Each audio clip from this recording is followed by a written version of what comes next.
Hello everyone. तो आज की वीडियो के अंदर हम अपना नेक्स्ट लेसन प्लान डिस्कस कर रहे हैं।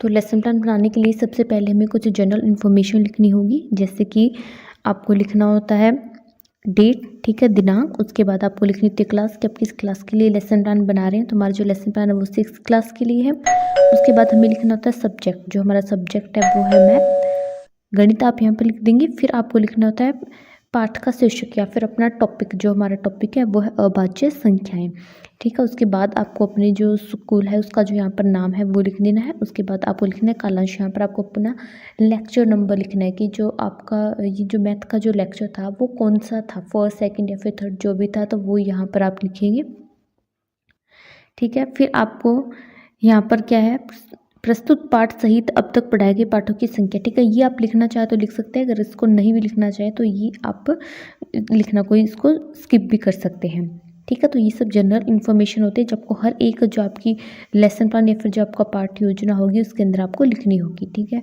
उसके बाद हमें लिखनी होती है सहायक सामग्री, ठीक है। सहायक सामग्री क्या होती है कि आपको यहाँ पर चौक, डस्टर, ब्लैक बोर्ड ये सब लिखने होते हैं। अगर आप, ठीक है, अगर आपने कोई मॉडल चार्ट या फिर पीपीटी भी यूज़ किए तो वो भी आप यहाँ पर लिख देंगे। फिर आते हैं उद्देश्य, ठीक है। उद्देश्य का क्या होता है यहाँ पर मीनिंग, कि एक टीचर का पढ़ाने का क्या उद्देश्य है, ठीक है। एक टीचर जो भी सब्जेक्ट स्टूडेंट को करवा रहा है या फिर जो भी टॉपिक करवा रहा है उसको करवाने का टीचर का क्या उद्देश्य, एक टीचर का क्या एम है, तो वो क्या हो जाएंगे, हमारे उद्देश्य होंगे। तो हमारा सब्जेक्ट है गणित, और जो क्या है ये सब्जेक्ट करवाने के हमारे क्या क्या उद्देश्य हैं। तो पहला तो ज्ञान, ठीक है, कि इस जो सब्जेक्ट को या फिर इस टॉपिक को पढ़ने के बाद बच्चों को किस चीज़ का ज्ञान मिलेगा, ठीक है। जैसे कि फर्स्ट है छात्रों में अभाज्य संख्या का प्रत्यय विकसित होगा। सेकंड है छात्र अभाज्य संख्याओं का प्रत्यय स्मरण कर सकेंगे। थर्ड है छात्र अभाज्य संख्या के पदों, तथ्यों, परिभाषाओं, सूत्रों का प्रत्यय स्मरण कर सकेंगे, ठीक है। तो इस तरह से आप उद्देश्य लिखेंगे। फिर सेकंड आता है अवबोध, ठीक है। तो अवबोध के आगे इस बच्चों के किस चीज़ को लेकर जो कि उनकी अंडरस्टैंडिंग यहाँ पर बनेगी तो वो आपको लिखना है। थर्ड होता है ज्ञानोपयोग, कि किस तरह से बच्चे इस ज्ञान का प्रयोग कर सकेंगे। फोर्थ होता है कौशल, किस तरह से जो यहाँ पर क्या उनका कौशल विकसित हो सकेगा। तो इस तरह से ये जो क्या उद्देश्य हमें यहाँ पर लिखने हैं, ठीक है। फिर नेक्स्ट आता है पाठ प्रस्तावना, ठीक है, या फिर यहाँ पर आप लिख सकते हैं पूर्व ज्ञान परीक्षण, ठीक है, क्योंकि यहाँ पर हम क्या करेंगे, पहले बच्चों का पूर्व ज्ञान परीक्षण करेंगे, ठीक है। पूर्व ज्ञान परीक्षण क्या होता है कि आप ये देखते हैं कि बच्चों को उस टॉपिक के बारे में पहले से कितना पता है। तो इसके लिए जो क्या बच्चों से क्वेश्चंस पूछेंगे, ठीक है। तो यहाँ पर आप दो कॉलम बनाएंगे। फर्स्ट कॉलम में लिखेंगे अध्यापक क्रियाएं, सेकंड में आप लिखेंगे छात्र क्रियाएं। अध्यापक क्रियाओं के अंदर आप जो कि यहाँ पर बच्चों से क्वेश्चंस पूछेंगे, ठीक है, और छात्र क्रिया के अंदर बच्चे उसका क्या आंसर दे रहे हैं वो आप लिखेंगे। जैसे कि फर्स्ट यहाँ पर जो टीचर है वो क्वेश्चन पूछता है हम वस्तुओं को किसके द्वारा गिनते हैं, तो बच्चे जवाब देते हैं संख्याओं द्वारा। फिर आप दूसरा प्रश्न पूछेंगे क्रमागत प्राकृत संख्या बताइए, तो बच्चे इसका आंसर करेंगे, ठीक है। उसके बाद आप थर्ड प्रश्न यहाँ पे पूछेंगे ऐसी संख्याएं जो पूर्वत विभाजित होते हैं उन्हें क्या कहते हैं, तो बच्चे आंसर करते हैं भाज्य संख्याएं, ठीक है। तो इस तरह से जो क्या बच्चों से यहाँ पर कुछ क्वेश्चंस पूछ लेंगे, और आपको ये ध्यान देना है कि आप जो भी प्रश्न बच्चों से पूछ रहे हैं वो आपके जो क्या टॉपिक के अकॉर्डिंग ही होना चाहिए, वो टॉपिक से रिलेटेड होने चाहिए। फिर आते हैं उद्देश्य, ठीक है, या फिर आप इसको लिख सकते हैं कि हम अपने जो क्या है टॉपिक की अनाउंसमेंट यहाँ पर करेंगे, ठीक है। हम जो यहाँ पर बच्चों को बताएंगे कि आज जो क्या हम कौन सा टॉपिक करने वाले हैं, तो आज जो क्या है हम भाज्य तथा अभाज्य संख्याओं के बारे में अध्ययन करेंगे। प्रस्तुतिकरण, तो अब जो हमारा आज का टॉपिक है उसको हम डिटेल के अंदर जो क्या एक्सप्लेन करना स्टार्ट कर देंगे। वीडियो में आगे बढ़ने से पहले अगर आपने अभी तक वीडियो को लाइक नहीं किया तो वीडियो को लाइक कर दें, और आप चैनल के ऊपर न्यू है तो चैनल को सब्सक्राइब कर दें। साथ में जो क्या है ये लेसन प्लान आपको कैसा लगा ये आप कमेंट करके भी बता सकते हैं। वीडियो आपको हेल्पफुल लगा तो आप इसे अदर स्टूडेंट के साथ भी शेयर कर दें, ठीक है। तो प्रस्तुतिकरण यहाँ पर हम हेडिंग डाल देंगे। उसके बाद जो क्या हम यहाँ पर 4 कॉलम्स बनाएंगे।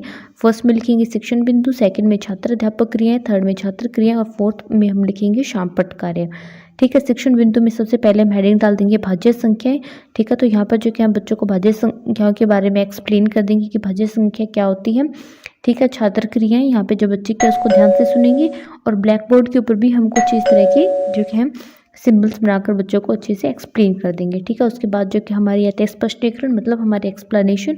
अब बच्चों को हम भाज्य संख्याओं की जो कि डेफिनेशन है वो बताएंगे, और यहाँ पर उसका एक एग्जाम्पल भी हम देंगे, और छात्रों की क्या क्रिया होंगी, छात्र जो कि इसको ध्यानपूर्वक सुन रहे हैं, ठीक है। फिर हम बच्चों से यहाँ पर प्रश्न पूछेंगे कि भाज्य संख्या किसे कहते हैं। इससे हमें पता चल जाएगा कि हमने जो भी बच्चों को करवाया है वो उनको समझ में आया फिर नहीं आया है, और जब बच्चे जवाब देंगे उसको हम यहाँ पर लिख देंगे। ठीक है। फिर हम उनसे पूछेंगे भाज्य संख्याओं के उदाहरण दीजिए, तो बच्चे यहाँ पर उसका एग्जाम्पल देंगे। फिर नेक्स्ट आती है अभाज्य संख्या। अब हम बच्चों से पूछेंगे कि अभाज्य संख्या क्या होती है। ठीक है। तो पहले हम बच्चों से कुछ यहाँ पर प्रश्न पूछेंगे। ठीक है। उसके बाद जो क्या है हम बच्चों को स्पष्ट यहाँ पर एक्सप्लेनेशन देंगे अभाज्य संख्याएं क्या होती है। फिर हम यहाँ पर उसके कुछ एग्जाम्पल देंगे। ठीक है। और एग्जाम्पल देने के बाद अब हम फिर से बच्चों से प्रश्न पूछेंगे और वो भी जो इसका जवाब देंगे वो हम यहाँ पर लिख देंगे। और ब्लैक बोर्ड के ऊपर भी आप इस तरह से जो कि आपके मेन पॉइंट्स होते हैं वो आप लिख सकते हैं। ठीक है। फिर नेक्स्ट आती है हमारी सभाज्य संख्या। अब हम सभाज्य संख्याओं के बारे में बच्चों को यहाँ पर कुछ पहले प्रश्न पूछेंगे, ये देखने के लिए कि बच्चे इसके बारे में पहले से कितना जानते हैं। उसके बाद जो क्या है हम उसका जो क्या है यहाँ पर एक्सप्लेनेशन कर देंगे कि सभाज्य संख्या क्या होती है। फिर यहाँ पर हम उनके कुछ एग्जाम्पल देंगे और ब्लैक बोर्ड के ऊपर भी हम इस तरह से इसको लिख देंगे। ठीक है। फिर हम यहाँ पर कुछ प्रश्न भी पूछेंगे सभाज्य संख्याओं से, अब बच्चे जो आंसर देंगे वो हम यहाँ पर लिखेंगे। फिर आते पुनरावृत्ति प्रश्न। अब जो क्या हम बच्चों से लास्ट के अंदर अपना टॉपिक कंप्लीट करवाने के बाद लास्ट में बच्चों से प्रश्न पूछेंगे, ये देखने के लिए कि उनको आज का जो टॉपिक है वो समझ में आया है फिर नहीं आया है। और बच्चे जो आंसर देंगे उसको हम ध्यान से सुनेंगे, जिसमें पता चल जाएगा कि उन्हें आज का टॉपिक कितना समझ में आया है। ठीक है। तो इस तरह से आप कुछ प्रश्न लिख देंगे। फिर आते हैं गृह कार्य। अब जो क्या बच्चों को आप होमवर्क देंगे, होमवर्क के लिए आप कुछ इस तरह से क्वेश्चन लिखने के लिए दे सकते हैं, आप उनको कोई सम भी दे सकते हैं। तो इस तरह से जो क्या है आप अपना लेसन प्लान बना सकते हैं। वीडियो आपको हेल्पफुल लगी है तो वीडियो को लाइक कर दें और चैनल को सब्सक्राइब कर दें। साथ में जो क्या आप इसे अदर स्टूडेंट के साथ शेयर कर दें, जिससे वो भी अपना लेसन प्लान बना सके। आगे की जो वीडियो में हम और भी लेसन प्लान डिस्कस करने वाले हैं, तो उन सब के लिए जो कि आप चैनल को सब्सक्राइब कर लें, जिससे उन सब का जो क्या नोटिफिकेशन आपको मिल जाए।